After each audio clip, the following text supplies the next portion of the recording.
Good morning, wrestling fans, and welcome to PWR today for Valentine's Day. It's Lover's Day. Hello, lovers. I'm the man they call Meathead, and joining me is my wrestling lover, Matthew Thomas. Good morning, man. Well, I made it weird. There we go. I've been called a lot of things before, never a wrestling lover, but I like it. It kind of fits. That just happened. Yeah. I think everybody needs a good wrestling lover or two, and I'm proud to call you my wrestling lover as well, Meathead. Hey, it's 2022, man. I'm comfortable in my own skin now. Well, and if you want something to gently caress that skin, I was making my way there. Go for it. You head over to collarandelbowbrand.com, enter promo code Linda K, save 10%. And I mean, if you want it to kind of hang a little bit loose, or if you want it just to firmly cup your skin, you can do that as well too. A variety of sizes available. collarandelbowbrand.com. Linda K is the promo code you need to use to save 10% today. Collar and Elbow guy, Uncle Al, hear me. I don't know if this is something that you just missed the boat on, but I think the next shirt that should be coming out is Wrestling is for Lovers.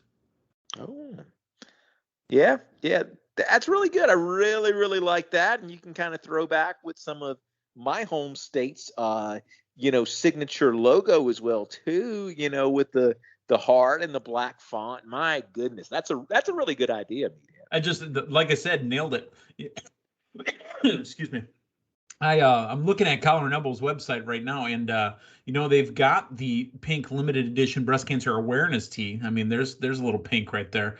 They've got that mirror olive raglan Collar and Elbow tee as well. But I'm telling you, Wrestling is for Lovers. That was something we could have done on Valentine's Day. Book it. There you go. My man says book it. All right. Well, happy Valentine's Day to all. For all of you, I hope nothing but chocolate-covered strawberries and bonbons.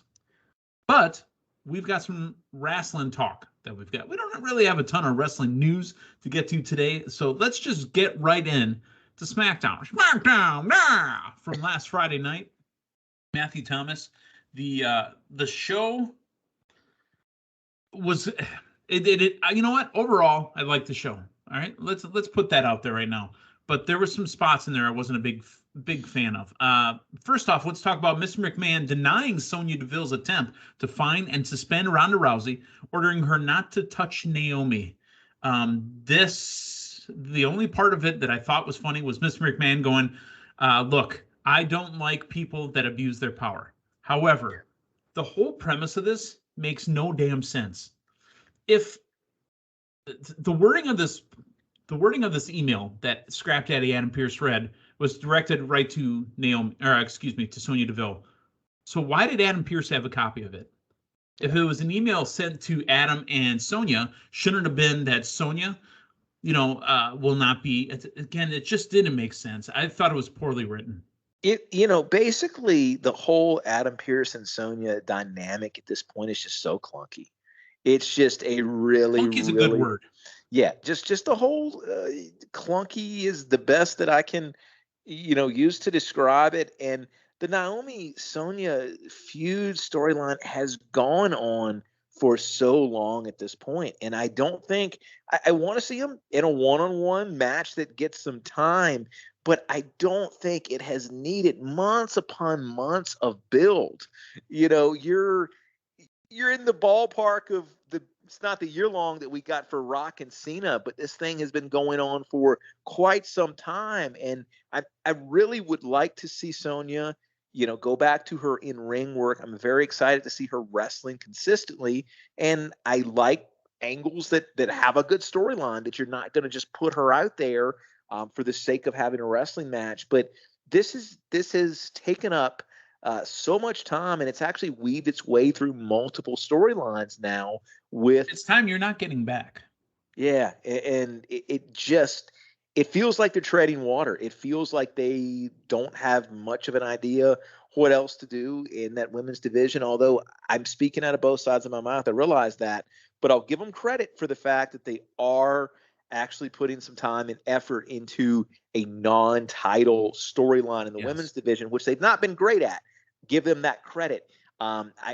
I think it's going on too long. I wish that this time that we've spent on this, you could have had 2 or 3 other feuds in the women's division that were not involving the title. So they're making moves to a certain capacity. I feel like the way that we've gotten there, it's just taken up way too much real estate on SmackDown.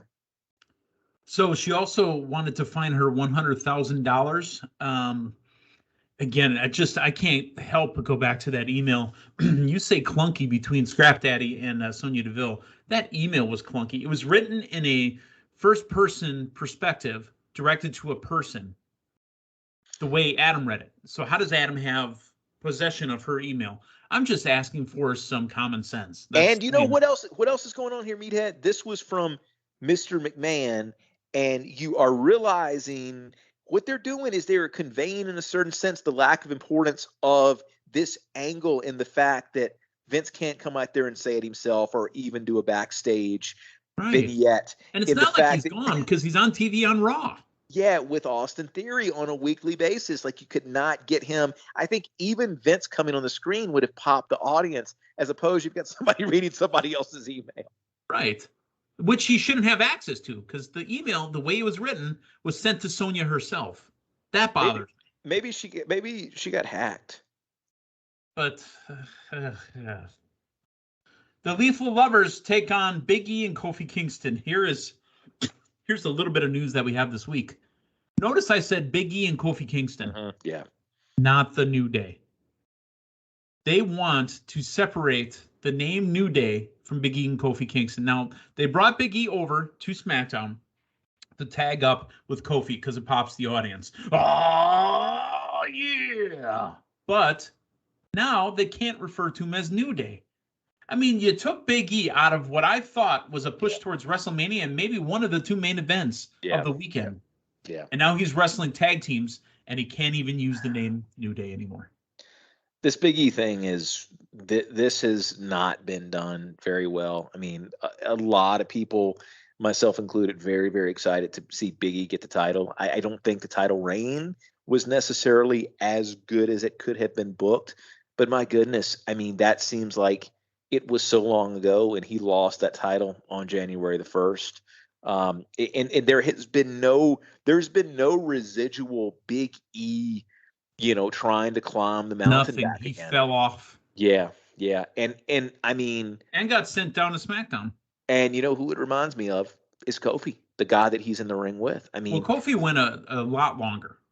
Yeah. Okay. But it was. Then there was no comeback after. Yeah, but there was no comeback, and then we are out of the rematch clause phase. WWE did away with that for a while. And I think it was done for positive reasons, in the fact that, somebody's losing that title. We know what the main event's the next pay-per-view is going to be. But it did keep that person in the conversation longer.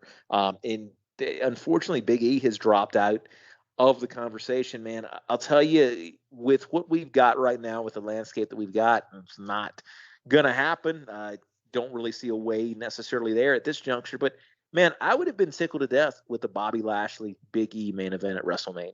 I think I would have loved it. That would have been absolutely perfect. That would have been an absolute fantastic match. And then here's the thing: if Big E's going to drop the title and he's going to, fall out of title contention, still give him that singles run, man. And I get it, Xavier's out. You got to but give Big E and Kofi a separate singles run. Just immediately reverting back, to him and Kofi, not even the New Day at this point. I don't understand it. And it shows you, I mean, this was, especially this match. I mean, they're now in a feud. They're now in a tag team feud in the opening match of SmackDown. It's tough. It's tough to see. So the Lethal Lovers, Los Lotharios, beat Big E and Kofi Kingston. And to reiterate, Meathead, he's taken a loss. His tag team has taken a loss in the opening match of SmackDown. Yep. Roman Reigns vowed to Goldberg. You know what? I look at Roman Reigns now and I think back to the times when they force-fed him to us through the Royal Rumble win, to, all those other times when they've teased the Shield comeback. This is the best Roman Reigns we've ever gotten. Paulie dangerously, Paul Heyman, staring at Roman and the belt in that insane look that he still does. As much as we gotten of it, and sometimes we say we were tiring of it, that was a great promo. No, absolutely. And I mean, I think this is Roman Reigns fully realized. I think we took a lot longer route to get here than we had to. I mean, you could have potentially gotten to this Roman Reigns 3, 4, 5 years earlier. It wasn't. There was a more direct path, and you could have turned the guy a lot quicker. You could have made the Paul Heyman partnership would have been a little bit maybe not as straight of a line because of what Brock was doing at that time. And, you could have potentially cut that short, but no, I mean, this is great. And this is one of the at this juncture, one of the longest reigns of the modern era. Well, he's the longest Roman Reigns of the modern era as well. Yeah, he is. There's so many times when we talk Reigns and then Roman Reigns, and that was probably the better of the jokes that I had. So let me ask you this though, and we'll get to it later. But this was 2 SmackDowns filmed back to back, correct? Yeah, the SmackDown for next week has already been recorded. Okay, because I was going to say, if not, I think you would have had a lot of disappointed people in attendance because you had Reigns and you had Goldberg both in backstage film segments. Yeah. Well, hey, here we are. Natalya defeats Aaliyah. So in the recent weeks, Aaliyah set WWE record for fastest victory and beat the boat 3 times in a row, including once by a countout, once by disqualification. In the 4th matchup, however, she tapped out to the family sharpshooter. Now, when Natalya went after again after the bell, Xia Li emerged to put a stop to it and knock the Queen of Hearts from the ring. So who's the story for? Is it both for Aaliyah and Xia Li, or is it for just Xia Li to become the defender who doesn't take bullies? Hey, I hope we're done with the Aaliyah thing. I mean, it served its purpose. It made Aaliyah look good in the wins over Natalya. Now let's see Natalya and Xia Li, and I give them credit. I mean, another potential feud in the women's division that doesn't involve a title. Yep. Okay, well, here's a title feud. Let's talk about it. Sami Zayn, Shinsuke Nakamura, and his guitar player Rick Boogs. Yep. We had a talk show this time. So, Sammy is Zayn podcast. So Sammy's one of the most entertaining people in the WWE at this juncture, and he's been for years. And I'm glad to see him finally getting that platform and finally getting time. This segment did 2 things for me. It made me, fully realize just how great of a job Sammy's doing, and I just it also made me realize, man, how kind of bumpy of a road this has been for Nakamura, his whole WWE run, in the fact that, I mean, there's a stat out there, Matthew, that says that in his 2 title runs, he's held it longer than some of the future and current Hall of Famers with the IC belt. Well, and I feel like, and that's Nakamura. That's Nakamura. But what has he done? I think they literally just said, here, can you hold this? And went off and did other stuff for a year. Yeah, I mean, we don't see many title defenses, and I get it. Here's the thing with Nakamura, and I don't feel like he needs to talk much. I don't feel like he's ever needed to talk much. I think WWE, for whatever reason, has not booked him as this wrestling or lethal workhorse that you could have done. Now you've got, as much as I enjoy Rick Boogs, although he's not my favorite wrestling guitar player at this juncture, I think that who is? Is it Ryan Howe? Yeah. No, you know it. That's my wrestling guitar player to watch in 2022. That's already been named. But you saddle him more with this comedy gimmick, and you're not featuring Nakamura doing the Nakamura stuff, man. Do you remember, like, Nakamura's initial match in NXT was against Sammy on one of those takeovers, and it was an absolute outstanding match. And I feel like WWE, the main roster, they're missing so much of the Nakamura train in the fact that the company is not showcasing him and featuring his wrestling ability. Right. Well, there is talk, Matthew, that the Intercontinental Championship come WrestleMania may involve a jackass. You're not talking about Am I going to be in the match? No, you're my wrestling lover. Oh, that's right. That's right. I'm already taken. Yes, No, indeed. I'm talking about Johnny Knoxville. There is talk that Johnny Knoxville may wrestle at WrestleMania for the Intercontinental Championship. I don't mind seeing Johnny Knoxville in action. I really don't feel that it needs a title. If you're going to do whoever you're going to do Johnny Knoxville against, there's a way to get there without a title. I don't think any special attraction match with a celebrity like that needs a title. And here's something else I'll throw it there. I know we discussed this a little bit off air, but WWE has always been very, very cautious, especially in the post-Benoit era, of the wrestlers who've maybe shouldn't be in the ring. Johnny Knoxville is 16 diagnosed concussions and brain bleeding from an injury sustained on this last film. I am a little concerned about the optics there.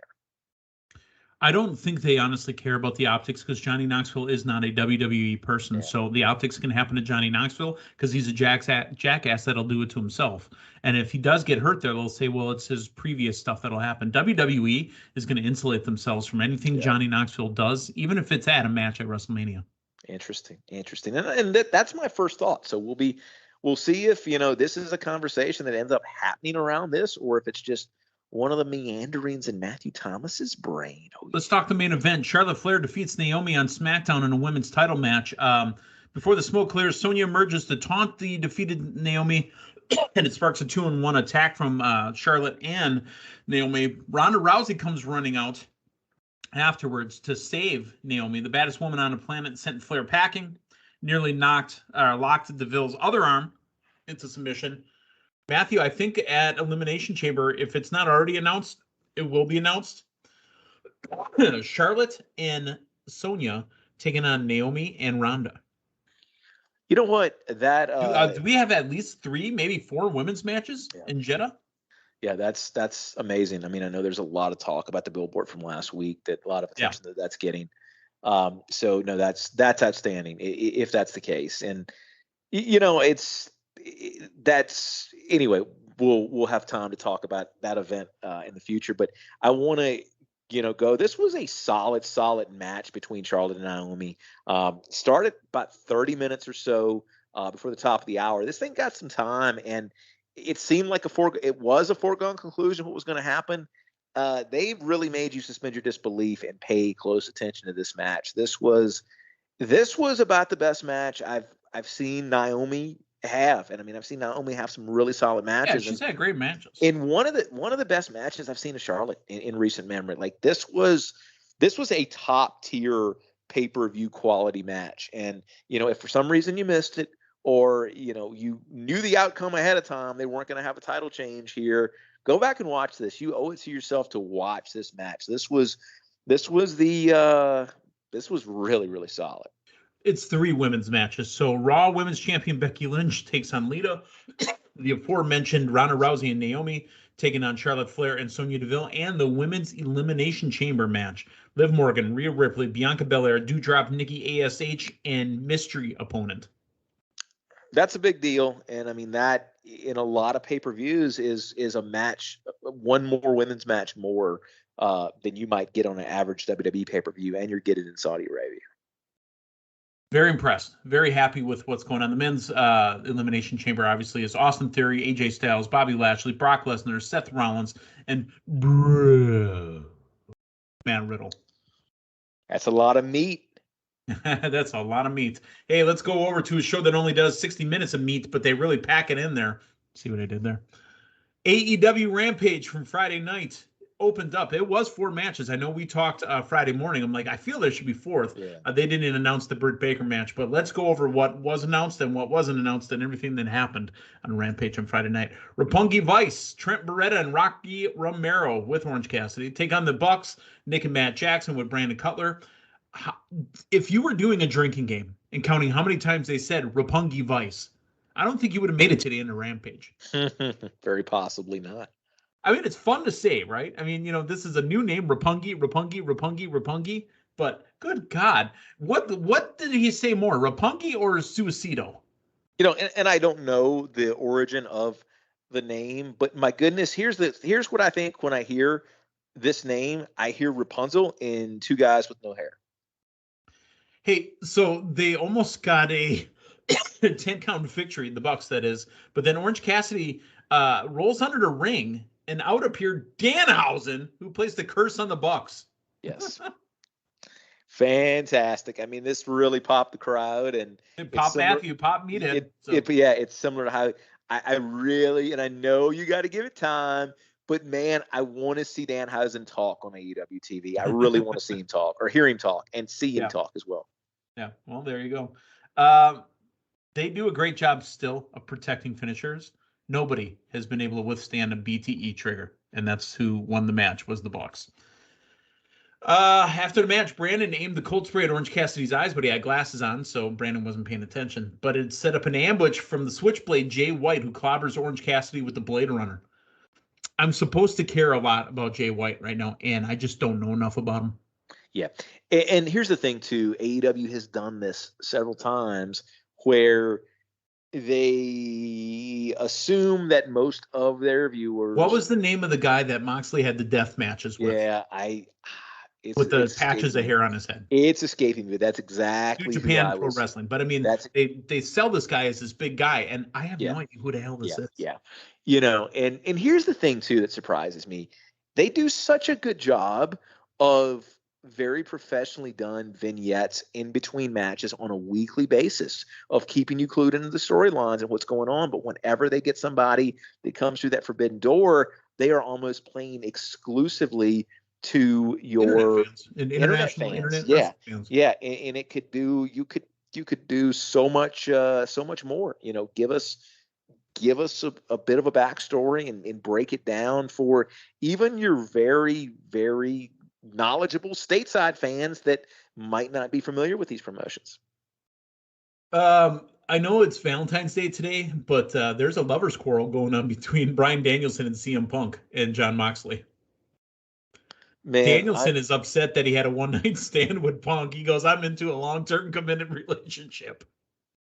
Think about how insane it would be 2 years ago, us mentioning this storyline that's going on in this non-WWE wrestling company. Right.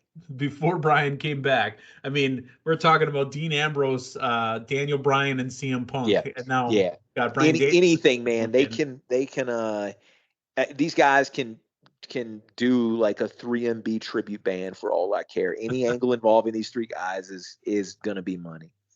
Well, you know, we could get 3 count from WCW. Oh, man, that's be even better. AEW Women's Champion Dr. Britt Baker, DMD, took on Robin Renegade. Robin Renegade, she looked good. I thought she wrestled well, but Britt Baker obviously goes ahead and takes the win. The story was more separating Jamie Hayter and Mercedes Martinez, trying to calm the team down.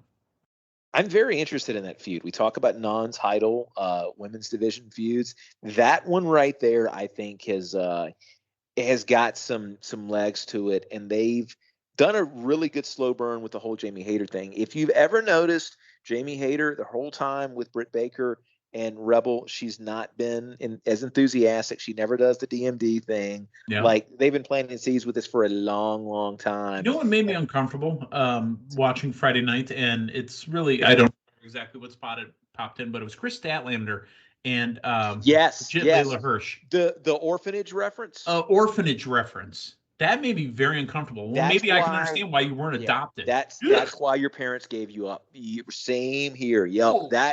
And she's supposed to be, Chris Statlander is one of the best friends. She's supposed to be a face. That was terrible.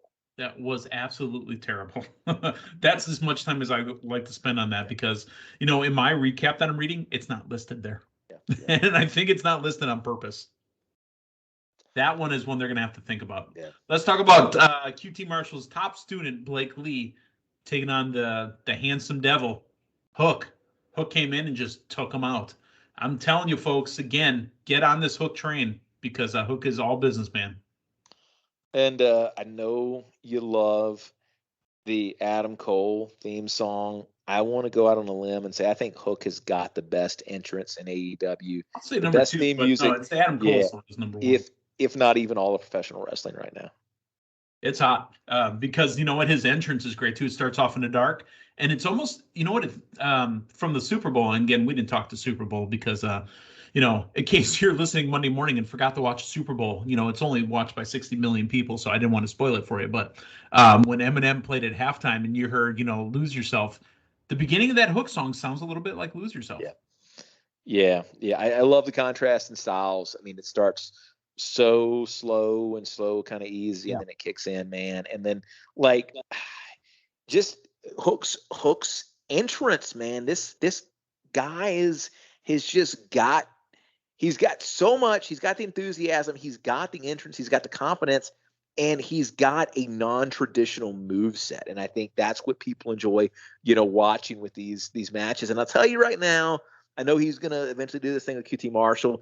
This is somebody you need to keep wrestling fairly non-competitive matches for a while. This guy needs to go a while. Exactly. Before he loses. That's the exact same thing I was going to say is don't feed him anybody else yet. Feed him dark matches, you know, a Revolution or feed him those matches. Have him come out on Rampage. He's only had one match actually on Dynamite proper, but feed him those type of matches. And then, wherever you put him, it's going to be a high spot on the show. You know, like it's going to be a high energy spot. So you know you can pace him. Think about the build that Goldberg had. I did that on purpose, and it caught me off guard.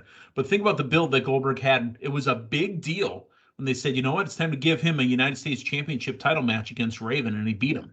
Yeah. So take me another 6 months. It doesn't have to be an undefeated streak like Goldberg. You know, if he loses one, make a story out of that. But here's what Hook has that Goldberg doesn't have, that Goldberg didn't have, though. A bag of chips. A bag of chips. And Goldberg should have dominated that because he was bigger than everybody else, the former NFL player.